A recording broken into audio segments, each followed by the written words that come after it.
இன்னொன்னு நம்ம பயாப்சின்னு சொன்ன உடனே வந்து நிறைய பேருக்கு ஒரு பதட்டம் உருவாயிரும். ஐயோ பயாப்சியா, அது எப்படி எடுப்பாங்க, எங்கேருந்து பண்றது, அது அதனால வேற ப்ராப்ளம்ஸ் வருமா?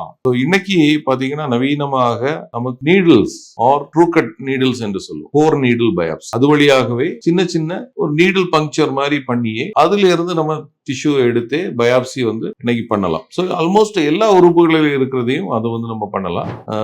லேடிஸ்க்கு பார்த்தீங்கன்னா மார்பக கட்டிகள் இருக்கும், சிலருக்கு லிவர்ல கட்டி இருக்குது, இல்லை வயிற்றுல ஏதாவது பகுதியில் இருக்குன்னாக்க we can do an image guided biopsy, ultrasound கைடன்ஸ்ல பண்ணலாம். இன்னும் சிலருக்கு இன்டர்னல் ஆர்கன்ஸ்ல இருக்கும்போது நம்ம எண்டோஸ்கோபிக் அல்ட்ராசவுண்ட் போன்ற ஸ்பெஷல் கருவிகள் வழியாக அந்த உள்ள இருந்து பேங்க்ரியாட்டிக் ஹெட் லீஷன்ஸ் இல்ல லிவர் லீஷன்ஸ், பிலியரி லீஷன்ஸ்ல எல்லாம் பயாப்சி எடுக்கலாம். அப்புறம் எண்டோபிராங்கியல் ஈபஸ், எண்டோபிராங்கியல் அல்ட்ராசவுண்ட் என்று சொல்லுவோம், அது வழியாக நீங்க செஸ்ட்ல இருக்கக்கூடிய டிசீஸ்க்கு பயாப்சி எடுக்கலாம். பயாப்சிங்கிறது பெரிய ஒரு அறுவை சிகிச்சை மாதிரி முன்னாடி வந்து ஓபன் டைப்ல பயாப்சி எடுக்கிறது மாதிரி இல்லை. இன்னைக்கு நவீனமாக we can do அந்த சின்ன கோர் நீடல் வழியாகவே அந்த டிஷ்யூ எடுத்து அதுவே வந்து நமக்கு டயக்னோசிஸ்க்கு சஃபிஷியண்டா இருக்கு. ஸோ பயாப்சின்னு சொல்லும்போது பயப்பட வேண்டிய தேவையில்லை. அது ஒரு இட்ஸ் அ மைனர் ப்ரொசீஜர் தான் மோஸ்ட்லி. பட் அந்த எந்த ஆர்கன்ல இருக்குதுங்கிறத பொறுத்து அதோட என்ன டெக்னிக்ல பண்ணுங்கிறத நம்ம நிர்ணயிக்க வேண்டும்.